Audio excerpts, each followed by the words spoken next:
Tədqiqat Universiteti. Yəqin ki, bu söz birləşməsini siz də tez-tez eşidirsiniz. Bu, rəsmi sənədlərdə, dövlət strategiyalarında bizim üçün milli bir hədəf kimi göstərilir. Amma gəlin bir anlıq dayanıb düşünək. Bu, həqiqətən də real bir plandır, yoxsa sadəcə kağız üzərində qalan bir arzudur? Baxın, dosent İlham Əhmədovun təhlili bu iddialı məqsədin niyə hələ də bir xəyal olaraq qaldığını anlamağa bizə kömək edəcək. Gəlin birlikdə məsələnin dərinliyinə enək. Hər şeydən əvvəl bilməliyik ki, bu elə-belə bir söhbət deyil. Tədqiqat Universiteti yaratmaq məsələsi ən yüksək səviyyədə təsdiqlənmiş, rəsmi dövlət sənədlərində öz əksini tapmış bir prioritetdir. Yəni, dövlət özü bu hədəfi qarşısına qoyub. Gəlin bir zaman xəttinə nəzər salaq. Bu ideya heç də dünən yaranmayıb. Hələ 2014-cü ildə Nazirlər Kabineti bu istiqamətdə qaydaları təsdiqləyib. Daha yaxın tarixə, yəni bugünə gəlsək, ölkənin inkişaf strategiyasında 2026-cı ilə qədər düz 2 tədqiqat universiteti yaratmaq konkret hədəf kimi qarşıya qoyulub. Kağız üzərində hər şey qaydasında görünür, elə deyilmi? Yaxşı, bəs bütün bu rəsmi qərarlara, strategiyalara, vədlərə baxmayaraq ortada nə var? Real irəliləyiş anı. İllər keçir, amma bu iddialı hədəfə doğru atılan ciddi bir addımı nədənsə görmürük. Məhz bu sual bizi problemin əsl kökünə aparır. Bəlkə də bilirsiniz, problem elə budur ki, biz Tədqiqat Universiteti deyəndə nəyi nəzərdə tutduğumuzu tam olaraq anlamırıq. Gəlin əvvəlcə bunu aydınlaşdıraq. Dünya standartlarında əsl Tədqiqat Universiteti nə deməkdir? Bunun üçün də ən yaxşı nümunələrə, yəni etalonlara baxmaq lazımdır. Deməli, bütün məsələnin açarı budur. Tədqiqat Universitetinin əsas işi təkcə dərs keçib tələbəyə diplom vermək deyil. Yox, onun əsas missiyası, əsas vəzifəsi intensiv tədqiqatlar və innovasiyalar yolu ilə yeni bilik, yeni məlumat yaratmaqdır. Bax, bu fundamental fərqdir. Bu fərqi daha aydın görmək üçün gəlin bütün dünya üçün bir model sayılan konkret bir universitetə baxaq. Kaliforniya Texnologiya İnstitutu, yəni hamımızın bildiyi adıyla Caltech. Baxın, təkcə bu rəqəm özü hər şeyi deyir. 73. Caltech'in məzunları və müəllimləri arasında düz 73 Nobel mükafatı laureatı var. Bu, elə-belə bir statistika deyil. Bu, o deməkdir ki, burada dayanmadan yeni kəşflər, yeni biliklər istehsal edən bir sistem, bir mühit var. İndi isə başqa bir inanılmaz rəqəmə baxaq. Son cəmi 10 il ərzində böyük şirkətlər, yəni sənaye, Caltech'in tədqiqatlarına tam 2 milyard dollar pul ayırıb. Bu nə deməkdir? O deməkdir ki, bu universitetin yaratdığı bilik sadəcə kitablarda qalmır. O, real iqtisadiyyata çevrilir. Sənaye nəhəngləri ona pul yatırmağa hazırdır.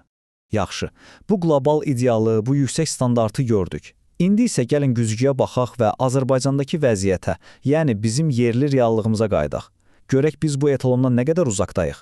Bu müqayisə aradakı uçurumu demək olar ki, tam çılpaqlığı ilə göstərir. Bir tərəfdə missiyası yeni bilik yaratmaq, innovasiyaya təkan vermək olan qlobal universitetlər var, digər tərəfdə isə təhlildə də göstərildiyi kimi bizim universitetlərin əsas funksiyası tədris proqramlarını icra etmək və sonda diplom verməkdir. Elmi fəaliyyət isə təəssüf ki, çox vaxt formal xarakter daşıyır. Yaxşı, bəs bu qədər böyük fərq nədən yaranır? Təhlilə görə bu heç də təsadüfi deyil. Bizim bir tədqiqat universiteti yarada bilməməyimizin kökündə çox dərin, sistemli problemlər dayanır. Gəlin indi bu uğursuzluğun 5 əsas səbəbini bir-bir nəzərdən keçirək. Bu 5 problemi bir-birindən ayırmaq olmaz. Onlar bir zəncir kimidir. Birinci, infrastruktur, ikinci, akademik mühit, üçüncü, maliyyələşmə, dördüncü, sənaye ilə əlaqələr və nəhayət 5-ci, akademik kadrlar məsələsi. Gəlin, hər birini ayrı-ayrılıqda açaq. Başlayaq birincidən və bəlkə də ən fundamental problemdən, infrastruktur. Yəni, müasir laboratoriya olmadan, müasir avadanlıq olmadan ciddi elmdən danışmaq mümkün deyil. Reallıq isə budur ki, universitetlərimizdə ya laboratoriyalar çox zəifdir, ya da cihazlar köhnəlib. Hətta elə laboratoriyalar var ki, sırf könüllülük əsasında fəaliyyət göstərir. Bu isə təbii ki, ciddi elmi fəaliyyət üçün qətiyyən yetərli deyil. İkinci və bəlkə də ən çətin həll olunan problem akademik mühit. Bilirsiniz, böyük kəşflər azad düşüncənin, sərbəst müzakirələrin, ləyaqətin hökm sürdüyü yerdə yaranır. Təhlil isə onu göstərir ki, bizdəki mühit çox vaxt sərt inzibati nəzarətin kölgəsində qalır. Belə olanda da əsas məqsəd real elmi nəticə əldə etmək yox, sadəcə formal hesabatları hazırlayıb təhvil vermək olur. Üçüncü problem maliyyələşmədir və burada müəllif çox kəskin bir fikir irəli sürür. O birbaşa yazır ki, stat gətirirəm, olan cüzi qrantlar da ancaq məmurların dost tanışına paylanır, bu da təbii ki tam faydasız olur. Əgər bu iddia doğrudursa, bu tədqiqat fəaliyyətini elə başlanğıcdaca məhv edən bir sistem deməkdir. Dördüncü problem sənaye ilə zəif əlaqələr. Unutmayaq ki, Stanford Universiteti Silikon Vadisini, MIT isə yüzlərlə texnologiya nəhəngini yaradıb. Çünki onlar iqtisadiyyatın tam mərkəzində dayanırlar. Bizdə isə təəssüf ki, universitetlər və sənaye arasında dərin bir uçurum var. Universitetlərimiz hələ ki, iqtisadiyyatın motoruna çevrilə bilməyib. Və nəhayət 5-ci problem, insan kapitalı. Yəni, müəllimlər, professorlar, tədqiqat universitetinin əsas gücü onun beyinləridir. Amma reallıq budur ki, bizim akademik kadrların böyük əksəriyyəti o qədər ağır tədris yükü altındadır ki, onların tədqiqat aparmağa nə vaxtı qalır, nə də resursu. Bu da təbii olaraq tədqiqat potensialını ciddi şəkildə boğur.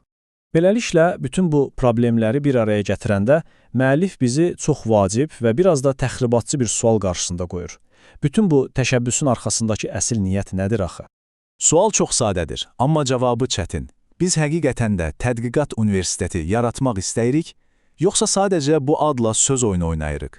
Axı bu saydığımız dərin problemləri həll etmədən bu hədəfə çatmaq ümumiyyətlə mümkündürmü?